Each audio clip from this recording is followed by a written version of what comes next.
एको देवः स्वामिनारायणोऽयम् एको मन्त्रः स्वामिनारायणेति एको वैद्यः स्वामिनारायणोऽयम् एकोपास्यः स्वामिनारायणो नः। कृपा करो मुझ ऊपरे सुख निधि सहजानंद गुण तमारा गावा बुद्धि आप जो सुख कंद गुण तमारा गावा बुद्धि आप जो सुख कंद। श्री स्वामिनारायण भगवाननी जय। भगवान स्वामिनारायण ગઢપુરની અંદર નેબર ખાચરને પ્રસન્ન કરવા ત્યાં જ રોકાઈને રહ્યા છે અને નાના મોટા પ્રસંગે ઇતર સ્થાનોની અંદર વિચરણ કરી અને પરત પાછા ગઢપુરની અંદર જ આવી જાય છે। શ્રીજી મહારાજ હવે વસંત પંચમીનો મહામહોત્સવ એ અહીંયા જ ગઢપુરની અંદર રહીને ઉજવે છે। ત્યાર પછી દેશ દેશાંતરમાંથી આવતા હરિભક્તોની વિનંતીઓને સાંભળવા શ્રીજી મહારાજ વિચરણ કરવા જવાનું નક્કી કરે છે અને સર્વપ્રથમ મછિયામ નામના ગામની અંદર આવે છે।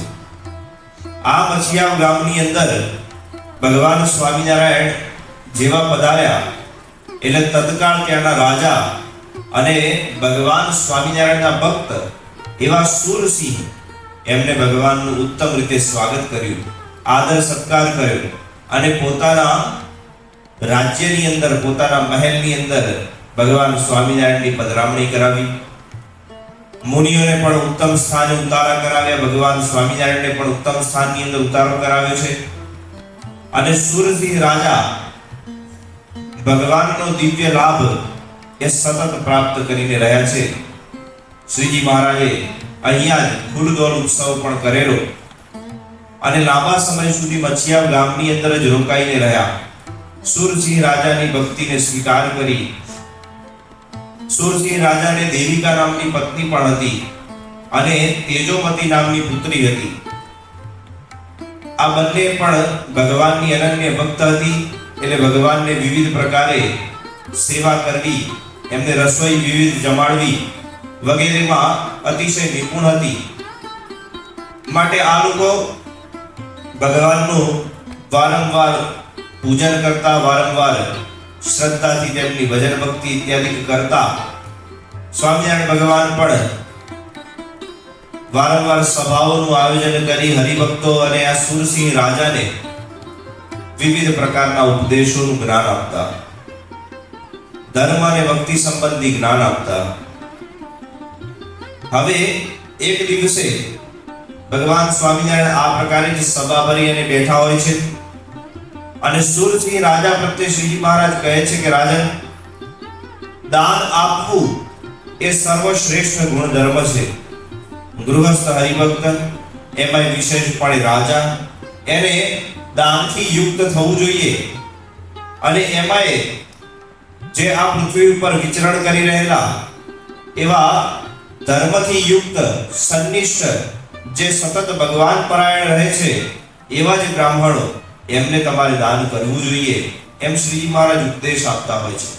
એવો વિશિષ્ટ પ્રકારનો ઉપદેશ આપી અને શ્રીજી મહારાજ દાનનો અતિશય મહિમા સમજાવ્યો કે દાન કરવાથી રાજાની જે શુભલક્ષ્મી હોય છે એની વૃદ્ધિ થાય છે અને એના જે પાતક હોય છે એનું હરણ થાય છે।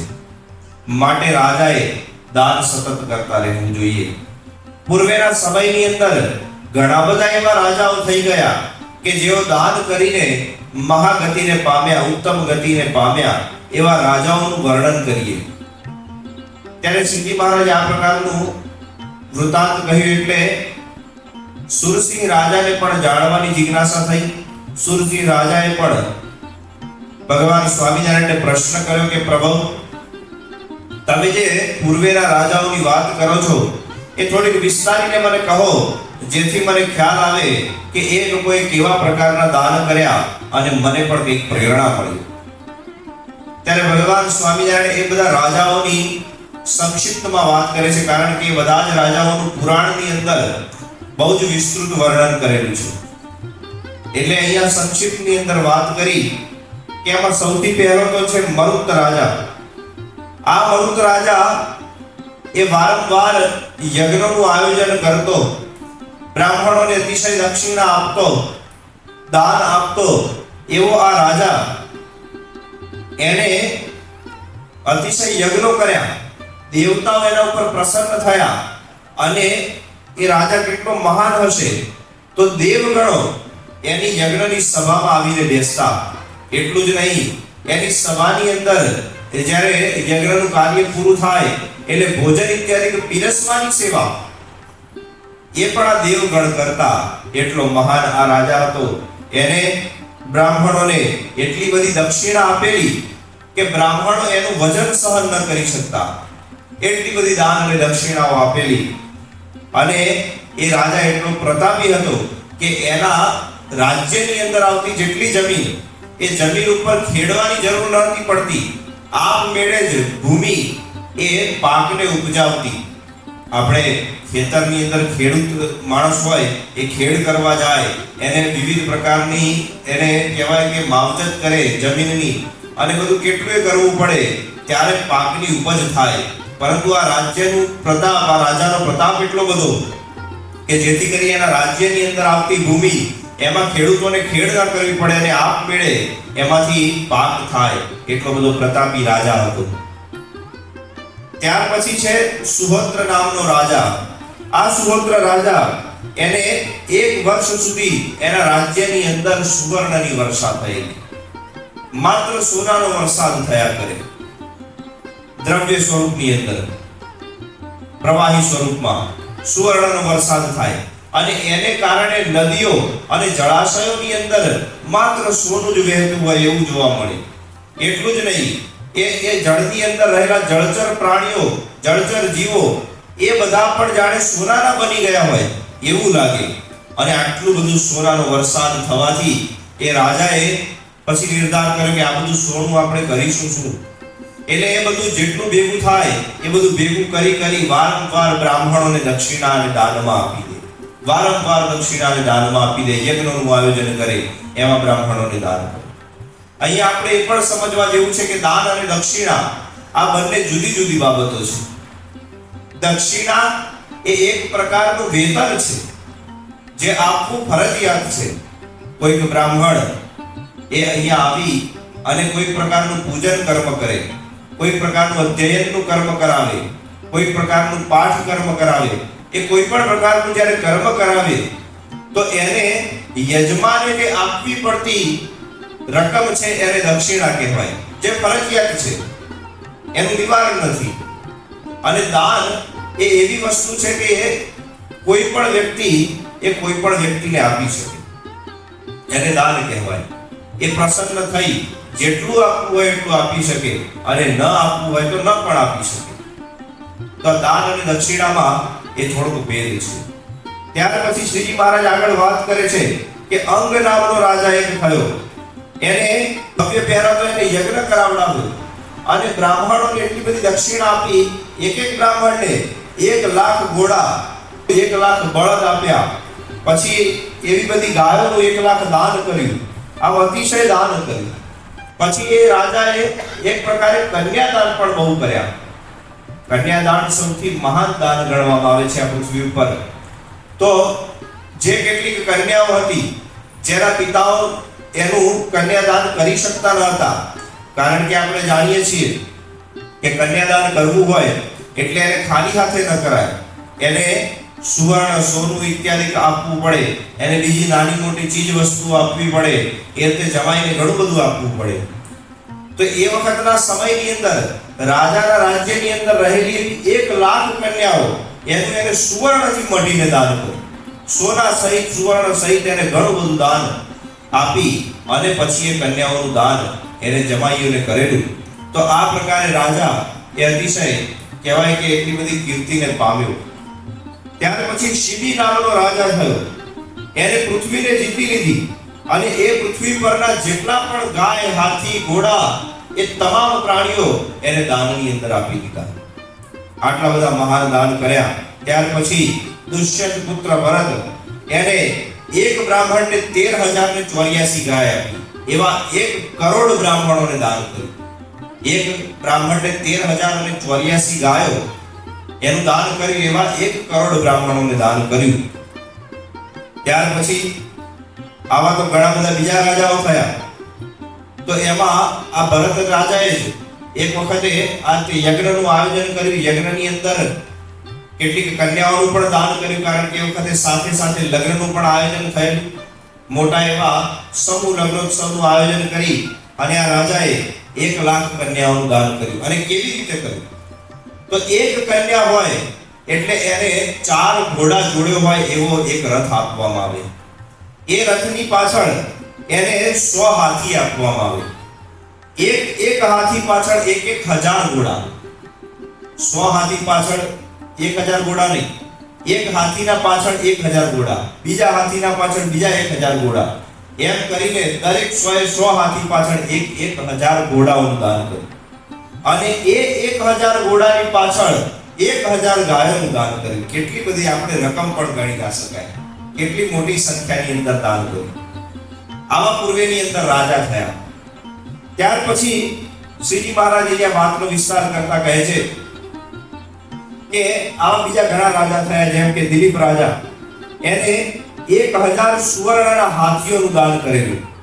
ત્યાર પછી માંધાતા રાજા, તો એને 1,000 અશ્વમેઘ અને 100 રાજસૂય યજ્ઞો કરેલા.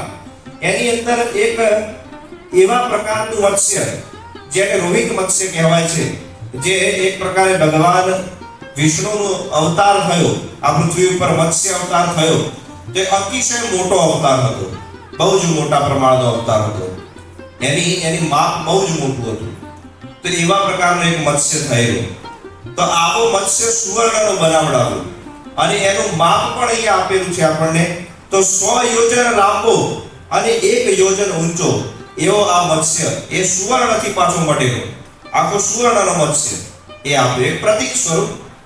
એવા પ્રકારના એક બ્રાહ્મણોને દાન કર્યા. 100 યોજન એટલે 1 યોજન એટલે 13 કિલોમીટર એવું માનવામાં આવે છે. 100 યોજન એટલે 1300 કિલોમીટર એટલો લાંબો સુવર્ણ. ત્યાર પછી આગળ યયાતિ રાજા થયા. તો એને એટલું બધું દાન કર્યું કે એક સોનાનો પર્વત, સોનાના પર્વતની અંદર કેટલું બધું સોનું જાય. આખો પર્વત બનાવવો હોય સોનાથી, કેટલું બધું સોનું જોઈએ. એવા 3 પર્વત સોનાના થાય એવું એક બ્રાહ્મણને દાન કર્યું. આવો મહાન રાજા થયો. માટે હે સુરસિંહ રાજા, પૂર્વેના સમયમાં આ ઉપરાંત ઘણા બધા રાજાઓ થયા. આ તો મેં તમને જૂજ અને સંક્ષિપ્તમાં વાત કરી છે. એ ઉપરાંત અંબરીશ રાજા, શશવિંદુ, ગય રાજા, સગર રાજા અને રંતિદેવ નામના ઘણા બધા રાજાઓ થયા કે જે આ રીતે બ્રાહ્મણોને દાન આપવાની અંદર અને દક્ષિણાઓ આપવામાં પાછા પડતા નહીં અને સમસ્ત લોકોની અંદર તેમની કીર્તિ થઈ, યશ વધ્યો. આવા પ્રકારના રાજાઓ થયા. માટે હે રાજન, દાન કરવાની અંદર પણ તમે કોઈ દિવસ પાછા ન પડતા અને સતત દાન આપજો. અને બીજા હરિભક્તો ત્યાં સભાની અંદર બેઠેલા એમને પણ શ્રીજી મહારાજે કહ્યું કે આ તમે પણ યથાશક્તિ દરેકે દાન કરવું, દક્ષિણાઓ આપવી અને આ પ્રમાણે જ પોતાનું જીવન વિતાવવું. અને તેનાથી અતિશય પુણ્ય થાય છે. એ પણ શ્રીજી મહારાજે વાત કરી કે દાન કરવાથી અતિશય પુણ્ય થાય છે અને દ્રોહ કરવાથી એ પાપ વધે છે. આ પ્રકારે બંને પક્ષ શ્રીજી મહારાજે બતાવ્યા, પાપ અને પુણ્યના. અને ત્યાર પછી શ્રીજી મહારાજ અહીંયાથી વિચાર કર્યો કે આપણે આગળ વધવું જોઈએ અને ત્યાંથી આગળ સિદ્ધપુર તરફ જાય છે શ્રીજી મહારાજ. બીજા ગામ રસ્તાની અંદર, માર્ગની અંદર આવતા નાના મોટા કેટલાક ગામોની અંદર વિચરણ કરતા, હરિભક્તોને આનંદ આપતા આપતા ભગવાન સ્વામિનારાયણ સિદ્ધપુરની અંદર પધાર્યા. સિદ્ધપુરમાં પ્રથમ તો બિંદુ સરોવરે સ્નાનાદિક કર્મ કર્યું અને ત્યાં રહેલા તીર્થોનો મહિમા જાણી, મનની અંદર તીર્થોનો મહિમા સમજી અને ત્યાં શ્રીજી મહારાજે નિવાસ કર્યો. ત્યાં પણ ઘણા બધા હરિભક્તો હતા. તો હરિભક્તોને શ્રીજી મહારાજ ઉપદેશો આપતા રામનવમીનો સમયો પણ ભગવાન સ્વામિનારાયણે ત્યાં કર્યો અને આ રીતે શ્રીજી મહારાજ પૂર્ણિમાનો જ્યારે દિવસ આવ્યો, ચૈત્ર સુદ અને પૂર્ણિમા, તે પૂર્ણિમાની રાત્રિએ સરસ્વતી નદીના તટ ઉપર શ્રીજી મહારાજે ત્યાં સભાનું આયોજન કર્યું, ભવ્ય સભાનું, જેની અંદર ઘણા બધા હરિભક્તો આવેલા અને એ હરિભક્તો પ્રત્યે ભગવાન સ્વામિનારાયણે તીર્થોનો મહિમા શું છે એ વિશે વિસ્તારપૂર્વક વાત કરી. પ્રથમ તો તેમને સિદ્ધપુરની વાત કરી કે હે ભક્તો, પ્રથમ તમે સાંભળો કે અહીંયા કરદમજી ઋષિ જે બ્રહ્માજીના માનસ પુત્ર હતા, એમણે ઘણા લાંબા વર્ષો સુધી અહીંયા રહી અને તપશ્ચર્યા કરેલી. એ તપશ્ચર્યાથી ભગવાન એટલા બધા પ્રભાવિત થયા કે ભગવાન અહીંયા આવી અને પછી કરદમજી ઋષિના સન્મુખ ઉભા રહ્યા અને અત્યંત પ્રસન્ન થઈ એમના ઉપર રાજીપો વરસાવ્યો અને ભગવાનના આંખોમાંથી હર્ષના અશ્રુઓ વહી પડ્યા અને એ જ અહીંયા સરોવરમાં પડ્યા આંખમાંથી, એટલે આને બિંદુ સરોવર નામ આપવામાં આવ્યું. એવું આ પવિત્ર બિંદુ સરોવર તીર્થ છે. એ કરદમજી ઋષિ, એમની પત્ની એવી દેવહૂતિ, એ થકી કપિલ ભગવાનનો જન્મ થયો. કપિલ ભગવાન એ ભગવાનનો જે અવતાર માનવામાં આવે છે એવા કપિલ દેવનો જન્મ થયો. એ કપિલ દેવ જ્યારે મોટા થયા એટલે એમણે પોતાની માતા એવી દેવહૂતિ એને વિવિધ પ્રકારનો ઉપદેશ આપ્યો કે સંસાર નાશવંત છે, આ જીવ છે અજર અમર અને અવિનાશી છે, એને ભગવાનની અંદર જોડી અને મુક્તિને પામી લેવું જોઈએ અને સાંખ્યનું જ્ઞાન આપ્યું. વગેરે જ્ઞાન આપવાથી દેવહૂતિ માતા એમની સિદ્ધ ગતિ થઈ અને એ સિદ્ધ ગતિ થવાથી એ ક્ષેત્રને સિદ્ધપુર એવું નામ આપવામાં આવ્યું. માટે આ પવિત્ર તીર્થ સમાન આ સિદ્ધપુર ક્ષેત્ર છે. ત્યાંથી પછી શ્રીજી મહારાજ આગળ વાત કરતા કહે છે કે આ તે કપિલ ભગવાન તો ત્યાંથી પછી આગળ એ પોતે વિચરણ કરવા માટે વનોની અંદર ચાલ્યા ગયા ભગવાનની પ્રાપ્તિ માટે અને તપ કરવા માટે. પરંતુ આ સિદ્ધપુર ક્ષેત્ર એ પવિત્ર થઈ ગયું ઋષિ દ્વારા, ભગવાન કપિલ દેવ દ્વારા. અને ત્યાર પછી તો કહેવાય કે સિદ્ધ ગતિને પામ્યા હોવાથી ભારતની અંદર સર્વશ્રેષ્ઠ માતાઓના શ્રાદ્ધ તર્પણ માટે એક જ સ્થાન ક્ષેત્ર એ પવિત્ર ગણાય છે, એ છે આ સિદ્ધપુર. અને પિતૃ તર્પણ એ તો ગમે તે સ્થાનની અંદર થઈ શકે છે અને બધા ઘણા બધા સ્થાનો પવિત્ર છે, પરંતુ માતાઓ માટેનું જે શ્રાદ્ધ તર્પણ કરવું હોય તેના માટે અતિશય શ્રેષ્ઠ અને પવિત્ર આ એકમાત્ર સિદ્ધપુર ગણવામાં આવે છે. આમ બીજા સ્થાનોની અંદર પણ માતૃ તર્પણ થાય છે, પરંતુ સિદ્ધપુર એને વિશિષ્ટ ગણવામાં આવ્યું છે. એવું આ સ્થાન છે. પછી શ્રીજી મહારાજ આગળ તીર્થ વિધિનો મહિમા કહે છે કે તીર્થ એટલે શું અને તેની અંદર રહી મનુષ્યએ કેવી રીતે તીર્થાટન કરવું જોઈએ એની વાત કરે છે. તો પ્રથમ તો શ્રીજી મહારાજે વાત કરી કે તીર્થ એટલે ભગવાનનું આ પવિત્ર સ્થાન છે. એ સ્થાનની અંદર રહી દરેક મનુષ્યએ એક પ્રકારે ભગવાનની ભજન ભક્તિ કરવી જોઈએ અને પુણ્ય કર્મ કરવું જોઈએ, પરંતુ પાપની અંદર પ્રવૃત્ત ન થવું જોઈએ. ત્યાર પછી કહેવાય કે તીર્થ વિધિ કેવી રીતે કરવી, તો મનુષ્યએ પોતાના ઘરથી નીકળી આ તીર્થ તરફ જાય એટલે ઘણા બધા શુભ ગુણોને ધારણ કરવા, અતિશય શુભ ગુણેથી યુક્ત થવું અને કોઈ પણ પ્રકારે મનની અંદર મેલ ન રાખવો, કોઈ પણ પ્રકારે કહેવાય કે દૂષિત ભાવના સાથે જવું નહીં અને પોતાની જે મનની અને વૃત્તિઓ બધી કહેવાય પોતાની જે ઇન્દ્રિયોની વૃત્તિઓ એ બધાને સંયમમાં રાખવી અને વિષયાસક્ત થવું નહીં, માત્ર પ્રભુનું ભજન સ્મરણ કરતા કરતા જવું, કોઈ પણ દુર્ગુણોની બીજાના દુર્ગુણોની વાત કરવી નહીં અને શુભ ગુણો ભગવાનનું ભજન કીર્તન શ્રવણ ઇત્યાદિ કરતા કરતા જ તીર્થોનું વિચરણ કરવું, તીર્થોમાં વિચરણ કરવું. અહીંયા આવીને કરવામાં આવેલું પાપ એનો વજ્રલેપ થાય છે. બીજે સ્થાનમાં થયેલું પાપ તો કદાચ બળીને ભસ્મ થઈ શકે, પરંતુ તીર્થમાં રહેલું જે પાપ છે એનો કોઈ ઉપચાર નથી, એમાં રહેલો કોઈ પાપનો કોઈ ઉપચાર જ નથી. એ પાપ એ સતત કાળને માટે જે તે જીવને લાગી જાય છે, એનો કોઈ નિરાકરણ થઈ શકતું નથી. માટે અહીંયા આવીને કોઈ પણ પ્રકારનું પાપ કર્મ ન કરવું. બની શકે એટલા પ્રકારની દાન અને દક્ષિણાઓ આપવી, જે તે તીર્થમાં રહેલા જે તે દેવ એનું પણ અતિશય ઉત્તમ પ્રકારના ઉપચારોથી પૂજન અર્ચન કરવું. જે કોઈ પણ મનુષ્ય આ બધા પ્રકારના દાન આપવાની અંદર અસમર્થ હોય તો તે બધાએ ત્યાં રહેલી સેવા કરવી, જેમ કે કચરો વાળવો, ત્યાં રહેલું બીજું કોઈ પણ નાનું મોટું કાર્ય કરવું, એમ કરીને સેવા કરવી તો બંનેનું એક સમાન ફળ મળે છે. જો સેવા કરવા અસમર્થ હોય તો દાન કરવું અને દાન કરવા અસમર્થ હોય તો સેવા કરવી, બંનેનું એક સમાન ફળ મળે છે. અને બંનેનું ફળ એ બીજા સ્થાનની અંદર સેવા કર્યા કરતાથી તીર્થ સ્થાનમાં સેવા કરવાથી 1000 ગણું થઈ જાય છે એવું અહીંયા શ્રીજી મહારાજે વચન ઉચ્ચાર્યું। ત્યાર પછી ભગવાન સ્વામિનારાયણ એક વિશિષ્ટ વાત કરે છે કે અહીંયા જે પાપ કર્મ કરે છે, તીર્થોની અંદર આવી જે પાપ કર્મ કરે છે એને પિશાચ, ડાકીની, શાકીની ઇત્યાદિનો અવતાર મળે છે, એવી યોનિઓ પ્રાપ્ત થાય છે અને એ આ તીર્થોની અંદર જ પાછો ભટકે છે। એ જીવ પિશાચનું સ્વરૂપ ધારણ કરી તીર્થોમાં જે જીવ ભટક્યા કરે છે અને આવતા જતા મનુષ્યો એમનામાં દોષ જોયા કરે છે। એટલે જ્યાં પણ એને દોષ પાસે કે આ મનુષ્યની અંદર આવો નાનો દોષ છે તે દોષના દ્વારે કરી અને પિશાચ એ મનુષ્યની અંદર પ્રવેશ કરી જાય છે અને મનુષ્યની અંદર પ્રવેશ કરી પછી એ મનુષ્ય દ્વારા વિવિધ પ્રકારના ભોગોની કામના કરે છે। જે તેને અધૂરી રહી ગઈ હોય એવી પ્રકારની કામનાઓ એ પિશાચ જે તે મનુષ્યની અંદર રહી કરે છે અને મનુષ્યનું પણ કહેવાય કે એની અંદર ભૂંડું થાય છે। માટે અમારા ભક્તોએ બંને પ્રકારનું કર્મ ન કરવું, પાપ તો ન જ કરવું, કોઈ દોષ લઈને પણ તીર્થોમાં જવું નહીં। માટે તીર્થ જે યાત્રા કરવી એ બહુ અઘરી એવી શ્રીજી મહારાજે કહી। કેમ?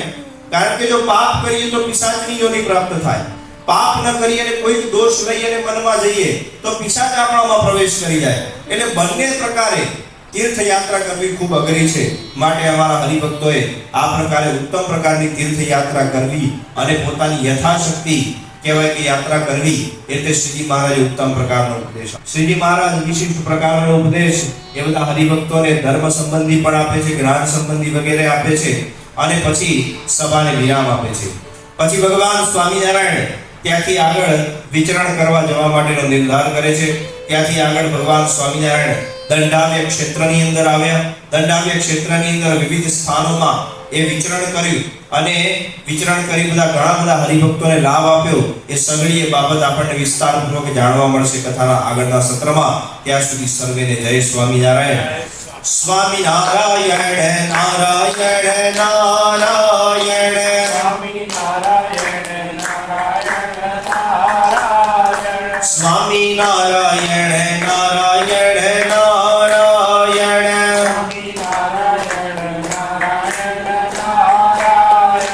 સ્વામિનારાયણ સ્વામિનારાયણ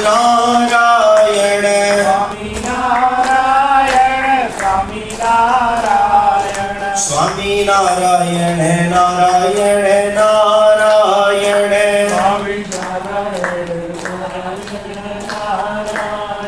સહજાનંદ સ્વામી મહારાજ।